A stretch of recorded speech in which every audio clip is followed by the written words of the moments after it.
नमस्कार, मैं हूं दीपक चौरसिया। पालघर संतों की निर्मम और क्रूर हत्या के मामले में हम अपनी स्पेशल सीरीज चला रहे हैं और साथ ही साथ आपको बताने की कोशिश कर रहे हैं कि पालघर के अंदर आखिरकार क्या वो कारण रहे जिसके चलते 2 संतों को पीट पीट कर मार डाला गया, वो भी लॉकडाउन के बीच। 400 से 500 गांव वालों के द्वारा पुलिस उनको भीड़ के हवाले करती है। आज वहां के गृह मंत्री अनिल देशमुख पालघर गए थे। न्यूज नेशन से उन्हें उनसे हिंदी में बात करने की कोशिश की, लेकिन पालघर पहुंचे अनिल देशमुख ने हमसे बात नहीं की। मैं आपको यह भी बताना चाहता हूं कि इस पूरे मामले में पालघर के संतों में के साथ जो कुछ हुआ, इस मामले में अभी तक 16 तारीख की रात की घटना है, आज 7 मई है, अभी तक खुद गृह मंत्री अनिल देशमुख के पास कोई जानकारी नहीं है। जब पत्रकारों ने उनसे पूछा कि हत्या की वजह क्या है, तो उन्होंने कहा यही तो जानने में आया हूं। मतलब वो भी खुद बेखबर हैं कि आखिरकार संतों की इतनी निर्मम और क्रूर तरीके से हत्या क्यों कर दी गई।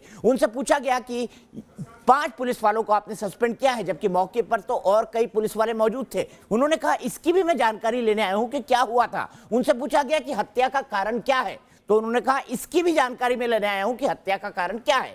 उनसे पूछा गया कि लोग कैसे इकट्ठे हो गए थे 400 से 500 लॉकडाउन के बीच में, तो उन्होंने कहा इसकी भी जानकारी में लेने आया हूं कि वहां पर क्या हुआ। फिर उनसे पूछा गया कि यह भी सवाल उठ रहा है कि पुलिस ने लापरवाही की, तो उन्होंने कहा इसकी भी जानकारी में लेने आया हूं कि पुलिस ने क्या लापरवाही करी है। तो देखिए, इतने दिनों बाद भी सरकार का रवैया पूरी तरह से ढीला ढाला है। इस बीच महाराष्ट्र में धर्म परिवर्तन, पालघर के इलाके में धर्म परिवर्तन की कितनी साजिशें हो चुकी हैं, कितने वीडियो एविडेंसेस उसके मौजूद है। साथ ही साथ मैं आपको यह भी बता दूं कि आज हम आपको एक वीडियो भी दिखाने जा रहे हैं कि किस तरह से वहां पर काश्तकारी संगठन, आदिवासी संगठन, साथ ही साथ जो वहां के क्रिश्चियन मिशनरीज हैं, वो किस तरह से आदिवासियों के बीच संघर्ष कराते हैं। इसकी एक बानगी देखिए इस रिपोर्ट में।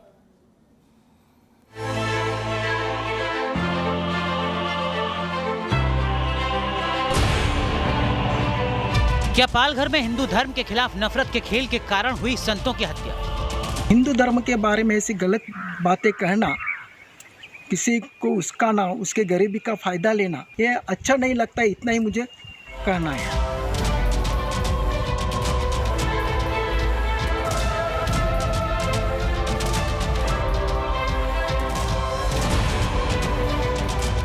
क्या वामपंथी संगठन और क्रिश्चियन मिशनरी ने भोले भाले आदिवासियों के मन में सनातन धर्म के खिलाफ भरा जहर?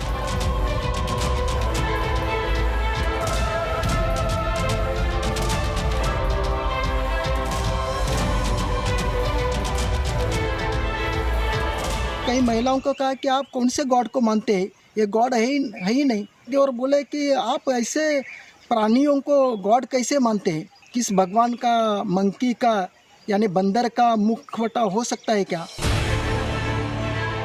क्या 16 अप्रैल की खूनी रात की वारदात पालघर में धर्मांतरण गैंग और कम्युनिस्ट गुट के सालों से चलाए जा रहे नेक्सस का असर है?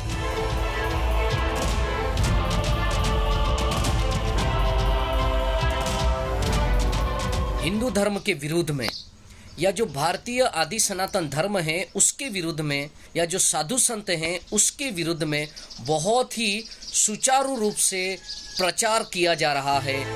ये सवाल उठे हैं न्यूज नेशन की उस पड़ताल के बाद जो हमने संतों को इंसाफ दिलाने की मुहिम चलाने के दौरान पालघर में की। न्यूज नेशन की टीम ने ग्राउंड जीरो पर जाकर उस जघन्य हत्याकांड से जुड़े सबूत इकट्ठा किए, पालघर के आदिवासी इलाके के लोगों से बात की और वो हर राज जानने की कोशिश की जिसका संबंध संतों की हत्या से हो सकता है।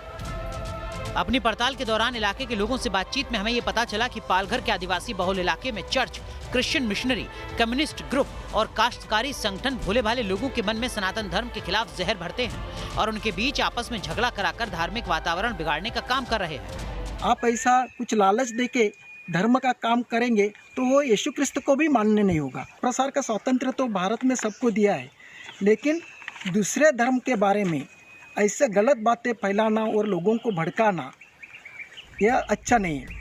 अब आपको दिखाते हैं इन आरोपों को पुख्ता करता ये वीडियो जो पालघर हिंसा के करीब 1 साल पहले का बताया जा रहा है। 25 मार्च 2019 का ये कथित वीडियो पालघर के दहानू तहसील का है। ये वीडियो आदिवासियों के बीच हिंदू धर्म के खिलाफ नफरत के खेल को उजागर करता है।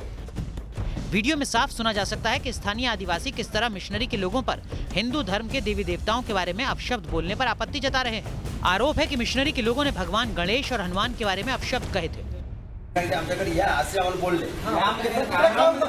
मी बोलतो जरा. हा, तुम्ही काय उपाय करणार होते? तुम्ही काय उपाय करणार होते तेवढं सांगा. तसं आम्ही काहीच करणार, आम्ही फक्त आशीर्वाद लागतो. काय असेल तर या आमच्याकडे येऊन हा, कोणाचा आशीर्वाद देणार होते? आम्ही परमेश्वराचे कोणत्या परमेश्वराचे? नाव नाव सांगा तुम्ही. हा, प्रभू येशूचे सांगणार होते. बरोबर. ख्रिश्चन धर्म आहे, बरोबर. आम्हाला कोणत्याही धर्माबद्दल वाईट नाही, पण आम्ही आमच्या हिंदू धर्माची टीका का केली ते सांगा. तुम्ही असे का बोलले की हे हिंदू धर्मातील हनुमान म्हणजे माकड आहे आणि आपल्या गणपतीचं तोंड म्हणजे हत्ती, हे काय देव असतो का, असं का बोलले तेवढं सांगा आम्हाला. दुसरं आम्हाला उत्तर नाही. बोलणार बोलले तुम्ही बोलले, बाया ऐकत होत्या. विचारा. आपको जानकर हैरानी होगी कि पिछले साल हुई इस घटना पर इतना बड़ा बवाल हुआ था कि मामला थाने तक पहुंच गया था और वन गांव पुलिस स्टेशन में मिशनरी के लोगों को लिखित माफीनामा देना पड़ा था. ये आप माफ़ीनामा दे सकते हैं. 25 मार्च 19 की ये तारीख है. न्यूज नेशन के हाथ वो साल भर पुराना माफीनामा भी लगा है जिसमें धार्मिक भावनाओं को ठेस पहुंचाने का जिक्र है. नफरत करने की परंपरा मेरे वनवासियों में नहीं है, लेकिन उनको इतना भड़काया गया, धर्मांतरण का इतना गंदा खेल खेला गया कि वहां पर जो सनातन धर्मी हिंदू हैं उन पर भी हमले होने लगे. पालघर में पूज्य संतों की हिंसा इसी नफरत का परिणाम है जो इन दोनों ने मिलकर वहां भोले भाले वनवासियों के दिल के अंदर भरी है. इन दोनों विचारधाराओं को रोकने की जरूरत है. ये आज देश की आवश्यकता है और मैं प्रत्येक तथ्य के लिए चुनौती देता हूं. आरोप तो ये भी है कि यहाँ चर्च और मिशनरी के लोग सालों से धर्मांतरण का धंधा चलाते रहे हैं और गरीब गांव वालों को पैसे का लालच देकर क्रिश्चियन धर्म अपनाने के लिए उकसाते हैं. तो इधर पूरा धर्मांतरण का काम चलता है गांगन गांव में. अप्रैल 2019 में जबरन धर्मांतरण के आरोप लगे थे.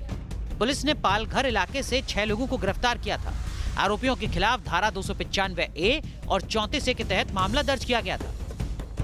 इन वनवासी और जनजातीय क्षेत्रों में जो क्रिश्चियन मिशनरीज काम करती है, क्रिश्चियन मिशनरीज लोगों को प्रलोभन देकर षड्यंत्र करके ईसाई बनाती हैं, पैसे के दम पर बनाती हैं और धीरे धीरे उनको देशद्रोही बनाती हैं, उनको हथियार के रूप में उपयोग करती हैं. और उन्हीं क्रिश्चियन मिशनरीजों ने ये षड्यंत्र किया है. साधु कोई चोर नहीं दिखाई देते हैं. कोई 70 वर्ष का व्यक्ति और वह भी साधु वेश में चोर नहीं हो सकता है. जिस प्रकार से वहाँ पुलिस की और स्थिति दिखाई गई है, निश्चित रूप से पुलिस भी उन षड्यंत्रकारियों के साथ मिली हुई थी. आरोप है कि सनातन धर्म के खिलाफ इस साजिश के पीछे मिशनरी संगठनों के साथ साथ वामपंथी गुटों की मिलीभगत है. दावा है कि ये लोग भोले भाले आदिवासियों को गुमराह कर उन्हें राजनीतिक हथियार के तौर पर इस्तेमाल कर रहे हैं. साथ ही हिंदू धर्म के खिलाफ प्रचार भी कर रहे हैं. क्रिश्चियन मिशनरी और वामपंथी शक्तियां जनजाति समाज को भड़काने का कार्य करती है. हिंदू धर्म, संस्कृति, परंपरा, रीति रिवाज आदि के विरुद्ध इन दोनों शक्तियों ने जनजाति समाज में एक जहर घोल दिया है. गत 7-8 सालों से तो आदिवासी हिंदू नहीं है. इस घटना के पीछे वामपंथी और मिशनरी शक्तियां सहभागी है. उनकी भी जांच हो, लेकिन किसी दबाव के अंदर न आके इनकी जांच होनी चाहिए. न्यूज नेशन की टीम पालघर के इस हिस्से में जहां भी गई, वहां कई लोगों ने आरोप लगाया कि पालघर में लंबे समय से मिशनरी और कम्युनिस्ट ग्रुप मिलकर हिंदू धर्म के खिलाफ एजेंडा चला रहे थे और स्थानीय आदिवासियों के मन में हिंदू धर्म के खिलाफ जहर भर रहे थे, जिसका नतीजा 16 अप्रैल की रात को संतों की मॉब लिंचिंग के तौर पर सामने आया, जहां सैकड़ों की भीड़ ने भगवाधारी संतों को लाठी डंडों और धारदार हथियार से पीट कर बेरहमी से मार डाला. अगर अभी भी इस जघन्य वारदात की गंभीरता से जांच हो तो संतों की हत्या के पीछे का सच ही सामने नहीं आएगा, बल्कि पूरे पालघर इलाके में ईसाई मिशनरियों और वामपंथी गुटों की साजिश से भी पर्दा उठ सकता है. Team news nation.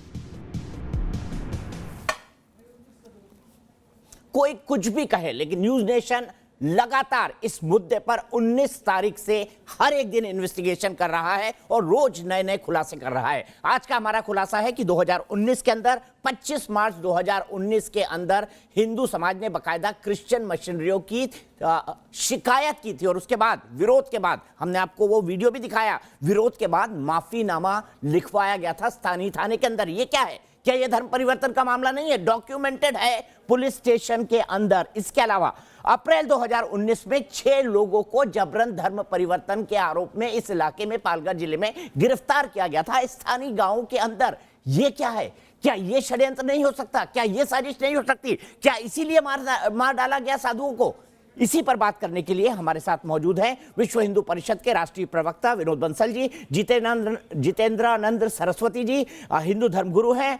इन्होंने ही सबसे पहले कहा था कि ऐसा हो सकता है और न्यूज नेशन पहले दिन से उनकी इस बात को पकड़ के इस पूरे मामले की लगातार तहकीकात कर रहा है। मेरे साथ विक्रम सिंह जी हैं, शिवसेना के लीडर हैं। मेरे साथ फादर दिनेश दास हैं, ईसाई धर्मगुरु हैं। मेरे साथ गंगा सहाय हैं, जो कि एक जाने माने प्रोफेसर है जेएनयू के। मैं सीधे चलता हूं सबसे पहले आदरणीय गुरुजी सरस्वती जी के पास। मुझे ये बताइए सर, आज तो हमने सबूत लाकर दे दिए कि आपके जो आरोप थे वो कितने सच थे। क्या कहेंगे इसके बारे में?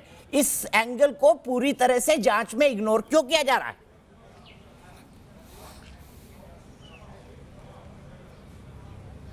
इसलिए इग्नोर किया जा रहा कि आज जब ये 2019 में इन अपराधियों से सनातन हिंदू धर्म के आराध्यों के बारे में अनाप शनाप बोलने पे माफ़ी मंगवाई गई, उस समय देवेंद्र फडणवीस वहाँ मुख्यमंत्री थे। वर्तमान में जो लोग सत्ता में हैं, मैं आपको बड़े प्रामाणिक तौर से ये बात बता रहा हूँ कि छत्तीसगढ़ के अंदर सरकारी आदेश निकाला गया कि आदिवासी अपने को हिंदू न लिखें। एक केरल राज्य के अंदर इसी तरीके से वहाँ पर हिंदू मठ मंदिरों में जाकर के लोग गालियां दे करके चले आ रहे। महाराष्ट्र के अंदर ये जो कॉकटेल बना, पिछले नवंबर में सरकार के शपथ लेते ही दिसंबर में ईसाइयों का बहुत बड़ा सम्मेलन पालघर में हुआ और इस सम्मेलन के बाद से ही वहाँ पे वामपंथ तो था ही और अर्बन नक्सलियों की अभी इसी 14 अप्रैल को 40 लोगों को जिले से जमानत दी गई। मैं अप्रामाणिक एक शब्द बोलने के लिए तैयार नहीं होता कभी। 40 व्यक्तियों को 14 अप्रैल को किस लिए? तो ये अर्बन नक्सली तांबेलकर और गौतम नवलखा को जो सुप्रीम कोर्ट ने कहा कि आपको एनआईए के सामने सरेंडर करना ही पड़ेगा, आपने भारत के प्रधानमंत्री की हत्या की साजिश रची है। सुप्रीम कोर्ट तक के गए और वहाँ से जब झुक के, तो उस समय महाराष्ट्र के अंदर दंगा फैलाने की सत्ता प्रायोजित साजिश थी। मैं साफ कह रहा हूँ, दोहरा रहा हूँ, सत्ता प्रायोजित। घटना के 21 दिन बीत गए। 16 अप्रैल की घटना है, आज 7 मई को हम बैठे हैं।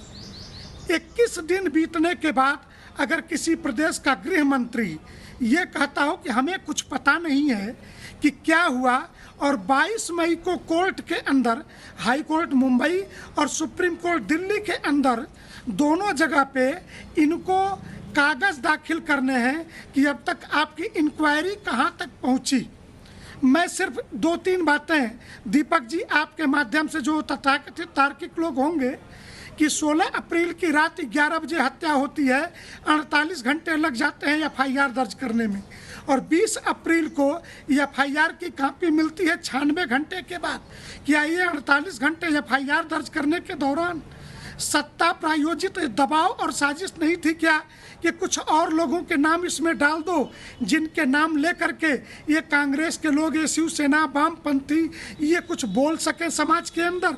इस साजिश को करने के लिए 48 घंटे कम होते हैं क्या?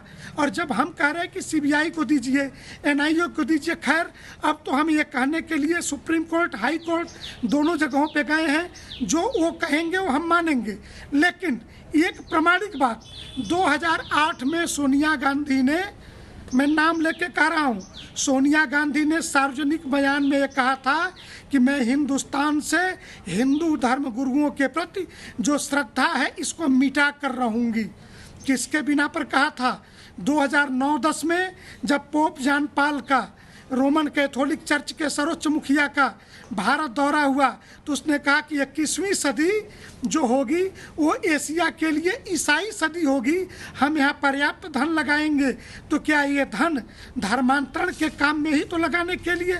और मैं वामपंथ से जुड़े लोगों से पूछता हूँ कि अगर वो नास्तिक हैं, धर्म विरोधी हैं, तो इस्लाम विरोधी क्यों नहीं है? क्रिश्चियन विरोधी क्यों नहीं है? सीधा सवाल लेके धर्म चलता हूं। विरोध के प्रोफेसर नाम गंगा पे साय जी, सिर्फ जवाब हिंदू दीजिए। विरोधी क्यों है?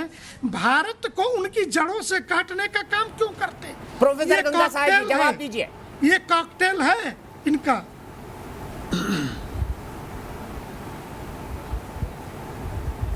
दीपक जी, पहला सवाल तो मैं आपसे ये पूछना चाहता हूँ कि जब देश इतने बड़े संकट से गुजर रहा है, कोरोना महामारी की चपेट में पूरी दुनिया है, मेरे ख्याल से कोई नई अपडेट, नई बात ना होने के बावजूद लगातार नई इस अपडेट बात है ना, पर मीडिया मैंने ट्रायल आज करना एस्टेब्लिश कर और दिया, जांच को प्रभावित मैंने आज करना कोई अच्छी बात नहीं है। प्रोफेसर गंगा साय जी, मैं क्या? आपसे ये सवाल पूछना चाहता हूँ, आप मुझसे पूछना चाहते हैं ना, मैं ये सवाल पूछता हूँ, जब देश में कोरोना महामारी चल रही है, देश में आपने अपने मीडिया ट्रायल में। मैं बताता हूँ आपको, मेरे सवाल का जवाब तो दीजिए। आपने सवाल पूछा, मैं उसके जवाब में आपसे सवाल पूछता हूँ। जब देश में लॉकडाउन चल रहा है, कोरोना महामारी चल रही है, आपके सवाल का जवाब आप मुझे, ना तो मैं ईसाई प्रतिनिधि हूँ ना मैं वामपंथी हूँ, तो ईसाइयों या वामपंथियों की तरफ से मैं क्या बोलूंगा?